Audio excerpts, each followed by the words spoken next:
Welcome to Chillin' 101. We hope this video helps. You start by opening the source and destination workbooks and enabling editing.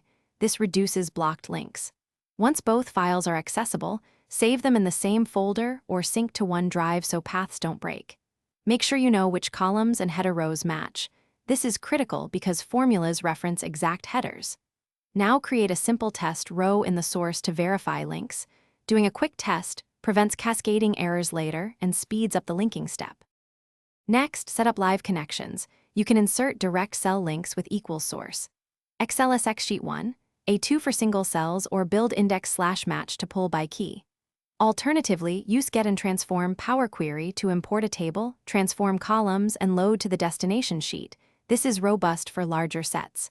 Once loaded, configure refresh options on open or background refresh so data stays current. Make sure column types match. Mismatches cause silent conversion errors when refreshing. To finish, refresh links or the query and verify multiple rows so you catch header or offset mistakes. Once verified, lock formulas or protect the sheet to prevent accidental overwrites. Also document the refresh method for other users. If something goes wrong, first check file paths and that both workbooks are saved. Then confirm headers haven't shifted and Excel's calculation mode is set to automatic. Finally, inspect Power Query error messages. They pinpoint type or transformation faults quickly. Thanks for watching. Consider subscribing if we helped you.